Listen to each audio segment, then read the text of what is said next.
ഒരിക്കൽ കൂടി സ്വാഗതം. കഴിഞ്ഞ ക്ലാസ്സിൽ നമ്മൾ പഠിച്ചത് ടാലി പ്രൈമിൽ എങ്ങനെയാണ് ഒരു കമ്പനി ക്രിയേറ്റ് ചെയ്യുക എന്നുള്ളതാണ്. നമുക്കറിയാം, ഒരു കമ്പനി ക്രിയേറ്റ് ചെയ്ത് കഴിഞ്ഞാൽ ഇടപാടുകൾ രേഖപ്പെടുത്തുന്നതിന് അക്കൗണ്ടിങ് ഹെഡുകൾ ക്രിയേറ്റ് ചെയ്യേണ്ടതുണ്ട്. ഇങ്ങനെ ക്രിയേറ്റ് ചെയ്യുന്ന അക്കൗണ്ടിങ് ഹെഡുകളെയാണ് ലെഡ്ജറുകൾ എന്ന് പറയുക. ഇന്നത്തെ ക്ലാസ്സിൽ നമ്മൾ പഠിക്കുന്നത് എങ്ങനെയാണ് ടാലി പ്രൈമിൽ ഒരു ലെഡ്ജർ ക്രിയേറ്റ് ചെയ്യുക എന്നുള്ളതാണ്. അതിനായിട്ട് ഗേറ്റ് വേ ഓഫ് ടാലിയിൽ നിന്ന് ക്രിയേറ്റ് എന്നുള്ള ഓപ്ഷൻ സെലക്ട് ചെയ്ത് എൻ്റർ കൊടുക്കുക. പിന്നീട് വരുന്ന ലിസ്റ്റ് ഓഫ് മാസ്റ്റേഴ്സിൽ നിന്ന് ലെഡ്ജർ സെലക്ട് ചെയ്ത് എൻ്റർ കൊടുക്കുക. അപ്പോൾ തുറന്നു വരുന്ന വിൻഡോയിലാണ് ലെഡ്ജറുകൾ ക്രിയേറ്റ് ചെയ്യേണ്ടത്. ഇവിടെ എഴുതിയിട്ടുണ്ട് ലെഡ്ജർ ക്രിയേഷൻ എന്നെഴുതിയിട്ടുണ്ട്. ഒരു ലെഡ്ജർ ക്രിയേറ്റ് ചെയ്യാനായിട്ട് പേരിൻ്റെ അവിടെ നെയിം എന്ന് കൊടുത്തിരിക്കുന്ന അവിടെ ആ ഹെഡിൻ്റെ പേരാണ് നമ്മൾ എഴുതുക. നമ്മൾ ആദ്യം ഒന്ന് ക്യാപിറ്റൽ എന്ന ഹെഡിൻ്റെ ലെഡ്ജർ എങ്ങനെയാണ് ക്രിയേറ്റ് ചെയ്യുക നോക്കാം. ഇവിടെ ക്യാപിറ്റൽ എന്ന് ടൈപ്പ് ചെയ്ത് കൊടുക്കുക. അതിനുശേഷം എൻ്റർ കൊടുക്കുക. എൻ്റർ കൊടുക്കുമ്പോൾ അണ്ടർ ചോദിക്കുന്നുണ്ട്. അണ്ടർ എന്ന് ഉദ്ദേശിക്കുന്നത് ഈ ഹെഡിൻ്റെ ഗ്രൂപ്പാണ് ചോദിക്കുക. അതിനായിട്ട് വലതുവശത്ത് കൊടുത്തിരിക്കുന്ന ലിസ്റ്റ് ഓഫ് ഗ്രൂപ്പ്സിൽ നിന്നാണ് അത് സെലക്ട് ചെയ്ത് എൻ്റർ ചെയ്യേണ്ടത്. നമുക്കറിയാം, ക്യാപിറ്റൽ എന്ന ഹെഡിൻ്റെ അണ്ടർ വരുന്നത് ക്യാപിറ്റൽ അക്കൗണ്ട് തന്നെയാണ്. അപ്പോൾ ക്യാപിറ്റൽ അക്കൗണ്ട് എന്നുള്ള സെലക്ട് ചെയ്യുക, എന്നിട്ട് എൻ്റർ കൊടുക്കുക. എന്നിട്ട് എൻ്റർ കൊടുത്ത് മുന്നോട്ട് പോവുക.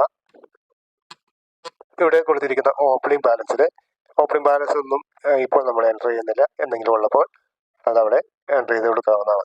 തുടർന്ന് ആക്സെപ്റ്റ് ചെയ്ത് ലെഡ്ജർ ക്രിയേറ്റ് ചെയ്യുക. ഇതാണ് ലെഡ്ജർ ക്രിയേഷൻ. വളരെ നിസ്സാരമായിട്ടുള്ള ഒരു പ്രോസസ്സാണ്. ഇവിടെ കൊടുത്തിരിക്കുന്ന കുറച്ച് ലെഡ്ജറുകളും അതിൻ്റെ ഗ്രൂപ്പുകളുമാണ് കൊടുത്തിരിക്കുന്നത്. സെയിൽസ് എന്ന ലെഡ്ജറിൻ്റെ ഗ്രൂപ്പ് വരുന്നത് സെയിൽസ് അക്കൗണ്ടാണ്. പർച്ചേസിൻ്റേത് വരുന്നത് purchase അക്കൗണ്ടാണ്. Purchase റിട്ടേൺഡേത് purchase അക്കൗണ്ടാണ്. Sales റിട്ടേൺഡേത് sales അക്കൗണ്ടാണ്. ബാങ്കിൻ്റേത് bank അക്കൗണ്ടാണ്. Salary indirect expense ആണ്. റെന്റ് വരുന്നത് ഇൻഡയറക്റ്റ് എക്സ്പെൻസ് ആണ്. അതുപോലെ കമ്മീഷൻ റിസീവ്ഡ് അത് ഇൻഡയറക്റ്റ് ഇൻകം ആണ്. അതേപോലെ കമ്മീഷൻ പെയ്ഡ് അത് ഇൻഡയറക്റ്റ് എക്സ്പെൻസ് ആണ്. ക്യാപിറ്റൽ അക്കൗണ്ടാണ്. വിവിധ തരത്തിലുള്ള ടാക്സുകൾ അത് വരുന്നത് ഡ്യൂട്ടീസ് ആൻഡ് ടാക്സസ് എന്ന ഗ്രൂപ്പിലാണ്. അതുപോലെ വേജസ് വരുന്നത് ഡയറക്റ്റ് എക്സ്പെൻസിലാണ് വരിക. പ്രീപെയ്ഡ് റെന്റ് കറണ്ട് അസറ്റിലാണ് വരിക. ഫർണിച്ചർ മെഷീനറി മുതലായവ വരുന്നത് ഫിക്സഡ് അസറ്റിലാണ് വരിക. ക്ലോസിംഗ് സ്റ്റോക്ക് വരുന്നത് സ്റ്റോക്ക് ഇൻ ഹാൻഡിലാണ്. ഓപ്പണിംഗ് സ്റ്റോക്ക് വരുന്നത് സ്റ്റോക്ക് ഇൻ ഹാൻഡിൽ തന്നെയാണ്. അതുപോലെ പർച്ചേസ് പാർട്ടി നെയിം, നമ്മൾ ഗുഡ്സ് പർച്ചേസ് ചെയ്യുമ്പോൾ അവർ സൺട്രി ക്രെഡിറ്റർ എന്നുള്ള ഗ്രൂപ്പിലാണ് വരിക. അതുപോലെ അടുത്തത് സെയിൽസ് പാർട്ടി നെയിം അല്ലെങ്കിൽ കസ്റ്റമർ നെയിം. നമ്മൾ വേറെ ആൾക്ക് ഗുഡ്സ് സെയിൽ ചെയ്യുമ്പോൾ അവർ സൺട്രി ഡെപ്റ്റർ എന്നുള്ള അക്കൗണ്ടിലാണ് വരിക. അതുപോലെ വിവിധതരം ലോണുകൾ വരുന്നത് ലോൺസ് ആൻഡ് ലയബിലിറ്റീസ് ആണ്.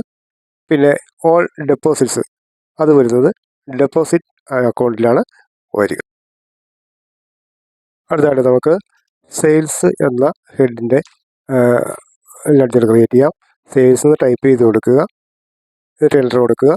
വലതുവശത്ത് നിന്ന് സെയിൽസ് അക്കൗണ്ട് സെലക്ട് ചെയ്ത് ആക്സെപ്റ്റ് ചെയ്യുക. അടുത്ത നമുക്ക് പർച്ചേസ് കൊടുക്കാം. പർച്ചേസ് എന്ന് നെയിമിൻ്റെ അവിടെ ടൈപ്പ് ചെയ്യുക. എന്നിട്ട് എൻ്റർ കൊടുത്ത് വീണ്ടും എൻ്റർ കൊടുക്കുമ്പോൾ അണ്ടർ ചോദിക്കും. അത് പർച്ചേസ് അക്കൗണ്ട്സ് തന്നെയാണ്.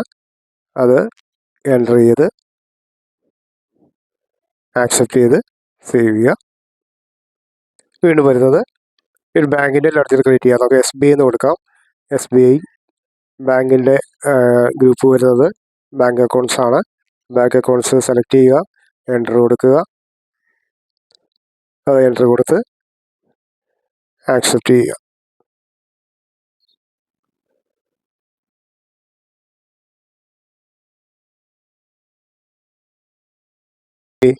അടുത്തതായിട്ട് നമ്മൾ ക്രിയേറ്റ് ചെയ്ത ലെഡ്ജർ ഏതെങ്കിലും കാരണവശാൽ അത് ഡിലീറ്റ് ചെയ്യുകയോ അല്ലെങ്കിൽ അതിനകത്ത് എന്തെങ്കിലും മാറ്റങ്ങൾ വരുത്തുകയോ ചെയ്യേണ്ടതുണ്ടെങ്കിൽ നമ്മൾ ചെയ്യുന്നത് ഗേറ്റ് വേ ഓഫ് ടാലിയിൽ നിന്ന് ആൾട്ടർ എന്ന ഓപ്ഷൻ സെലക്ട് ചെയ്ത് ക്ലിക്ക് ചെയ്യുക. അപ്പോൾ തുറന്നു വരുന്ന ലിസ്റ്റ് ഓഫ് മാസ്റ്റേഴ്സിൽ നിന്ന് ലെഡ്ജർ സെലക്ട് ചെയ്യുക. അപ്പോൾ നമുക്കിവിടെ കുറച്ച് നമ്മൾ ക്രിയേറ്റ് ചെയ്ത ലെഡ്ജറുകൾ നമുക്ക് ഇവിടെ കാണാനായിട്ട് സാധിക്കും. അതുകൂടാതെ വേറെ ഒരു നമ്മൾ ചെയ്യാത്ത ക്യാഷ് എന്നുള്ള ഒരു ലെഡ്ജറും പ്രോഫിറ്റ് ആൻഡ് ലോസ് അക്കൗണ്ട്സ് എന്നുള്ള ലെഡ്ജർ നമുക്ക് കാണാനായിട്ട് സാധിക്കും. ആ രണ്ട് ലെഡ്ജറുകളും ടാലി ഓൾറെഡി ക്രിയേറ്റ് ചെയ്തിട്ടിരിക്കുന്നതാണ്. അത് നമ്മൾ ക്രിയേറ്റ് ചെയ്യേണ്ട ആവശ്യമില്ല. അപ്പോൾ നമ്മൾ ക്രിയേറ്റ് ചെയ്ത ക്യാപിറ്റൽ എന്ന അക്കൗണ്ടിൽ ചെറിയ മാറ്റം വരുത്താനായിട്ട് ഞാൻ ഉദ്ദേശിക്കുകയാണ്. അതിനായിട്ട് ക്യാപിറ്റലിൽ എൻ്റർ കൊടുക്കുമ്പോൾ അത് ഓപ്പൺ ആവും. അവിടെ ഞാൻ ഇതിനകത്ത് മാറ്റം വരുത്താൻ ഉദ്ദേശിക്കുന്ന ഓപ്പണിംഗ് ബാലൻസിൽ ഒരു 1000 റുപ്പീസ് കൊടുത്തുകൊണ്ടാണ് മാറ്റം വരുത്താനായിട്ട് ഉദ്ദേശിക്കുന്നത്. അത് എൻ്റർ ചെയ്ത് സെലക്ട് ചെയ്യും. ഇനി വീണ്ടും അതൊന്ന് ഡിലീറ്റ് ചെയ്യേണ്ട ആവശ്യം വരുവാണെങ്കിൽ ചെയ്യേണ്ട കാര്യമാണ്. അതിനായിട്ട് ഗേറ്റ് വേ ഓഫ് ടാലിയിൽ നിന്ന് ആൾട്ടർ ക്ലിക്ക് ചെയ്യുക. ലിസ്റ്റ് ഓഫ് മാസ്റ്റേഴ്സിൽ നിന്ന് ലെഡ്ജർ സെലക്ട് ചെയ്യുക. അതിൽ നിന്ന് ഡിലീറ്റ് ചെയ്യാനായിട്ട് ഉദ്ദേശിക്കുന്ന ക്യാപിറ്റൽ സെലക്ട് ചെയ്യുക. അത് ഓപ്പണായിട്ട് വരുമ്പോൾ ഉള്ള വിൻഡോ ആൾട്ട് ഡി ഉപയോഗിച്ചിട്ട് ഡിലീറ്റ് ചെയ്യാവുന്നതാണ്.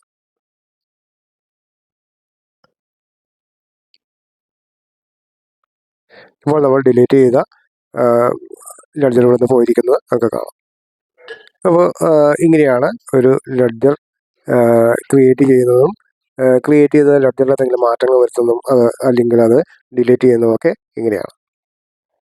നിങ്ങൾക്ക് മനസ്സിലായിട്ടുണ്ടാവും എന്ന് കരുതുകയാണ്. ഇന്നത്തെ ക്ലാസ് എല്ലാവർക്കും ഇഷ്ടപ്പെട്ടെങ്കിൽ സബ്സ്ക്രൈബ് ചെയ്യുക. അതുപോലെ നിങ്ങളുടെ പ്രിയപ്പെട്ടവർക്ക് ഷെയർ ചെയ്യാനും മറക്കരുത്. വീണ്ടും മറ്റൊരു ക്ലാസ്സിൽ നമുക്ക് വീണ്ടും കണ്ടുമുട്ടാം.